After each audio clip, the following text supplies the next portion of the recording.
Even though the ego is illusionary, why is it essential to the process of self-recognition? That's a beautifully formulated question.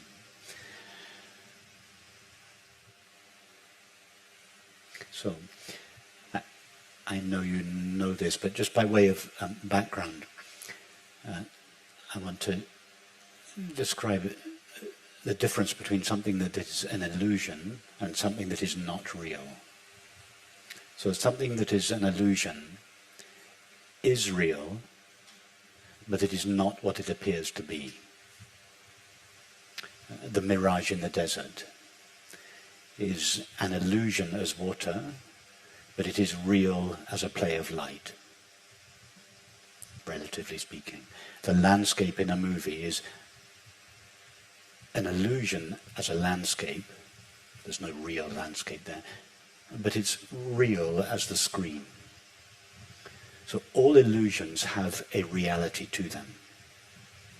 Something that is not real is something that has no existence even as an illusion.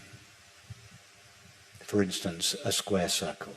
Can any of you imagine even the illusion of a square circle? No. So a square circle is not an illusion. It is simply non-existent, unreal. Whereas a mirage in a desert is not really a pool of water, but it is a play of light. So there is no value in investigating a square circle. It won't give us any knowledge about reality. However, there is a value to investigating the pool of water in the desert, because if you deeply investigate the pool of water, you'll come to the play of light. If you investigate the illusion, you find its reality. If you investigate what the landscape in a movie really is, that investigation won't lead you to a landscape, but it will lead you to the screen. So if one makes a deep investigation of an illusion, it leads to its reality. One more analogy. The rope that seems to be a snake, the traditional metaphor, the snake is not unreal. Something is there. It's not non-existent, but it is an illusion. The reality of the snake is the rope.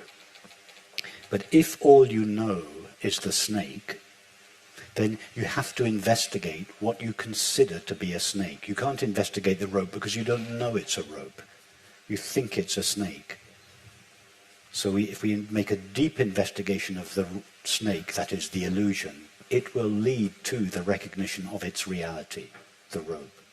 Well, the ego is not non-existent. There is something. Everybody now has the feeling of I, or the feeling of being myself. Not just all of us, but all 8 billion of us have the feeling of I, or being myself. Now, most people don't know what that I truly is.